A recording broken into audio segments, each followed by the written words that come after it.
তো hello guys, আসসালামু আলাইকুম। সবাই কেমন আছেন? আশা করি ভালো আছেন। তো আমিও কিছুদিন আগে ভালো ছিলাম। তো এখন মুরগির বাজার দেখে খুবই একটা অসহায়ের ভিতরে আছি।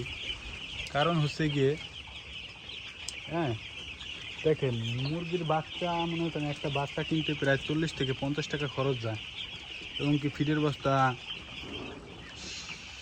3700 থেকে 3500 টাকার মধ্যে ফিডের বস্তা রাখে। তো এই বাজারে এখন ছাত্ররা যেভাবে আন্দোলন করতেছে, তো আমার মতো যারা প্রান্তিক খামারি আছেন, তো তারা খামার এখন বন্ধই হয়ে যাবে।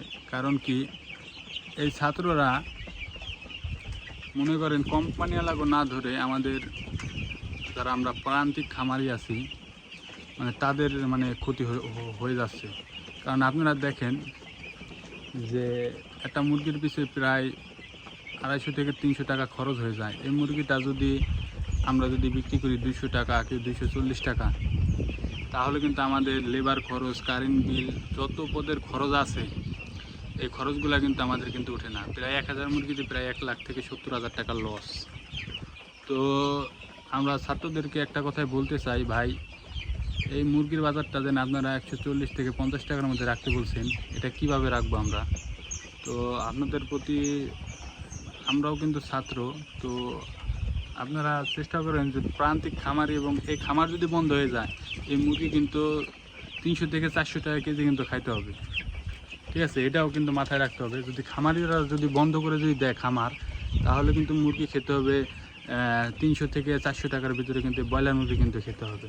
তো আপনারা যদি পারেন তো ফিটের দামটা একটু কমাই দিবেন, এবং কি এইভাবে বাজার চললে মনে করেন আমাদের ব্যবসা বন্ধ। আর আমাদের ব্যবসা যদি বন্ধ যদি হয়, তাহলে কিন্তু সারা বাংলাদেশে মুরগির কিন্তু একটা বিরাট একটা ক্রাইসিসের মধ্যে পড়ে যাবে। তো এই কারণে বলতেছি, যারাই আছেন মুরগির দাম কিন্তু 200 টাকার ভিতরে থাকলেই কিন্তু, ব্রয়লার মুরগি 200 টাকার ভিতরে থাকলেই কিন্তু এনাফ।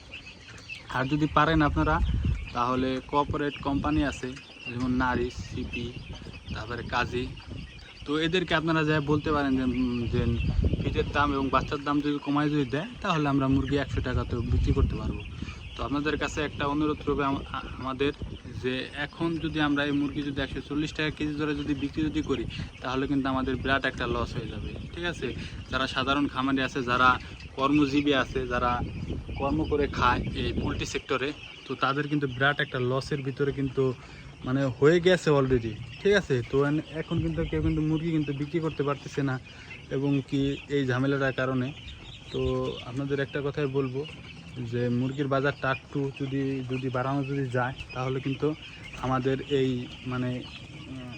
সেটটা চালানোর জন্য একটা খরচ, এবং কি আমাদের তো একটা খরচ আছে, লেবার চার্জ, আমাদের নিজের খরচ। তো এগুলা বিবেচনা করে আপনারা একটু দেখবেন যে মুরগির দামটা 180 থেকে 190 টাকার ভিতরে হলে আমরা আর কি আলহামদুলিল্লাহ ঠিক আছে। নাছাড়া কোনো দিনও এই পোলট্রি সেক্টর টিকিয়ে রাখা সম্ভব না 140 টাকার বাজারে। তো সবাই মুরগি সাবধানে বেচবেন, এবং কি মুরগি বাজারটা ভালো হয় আশা করি। তো ভালো থাকবেন সবাই, আসসালামু আলাইকুম।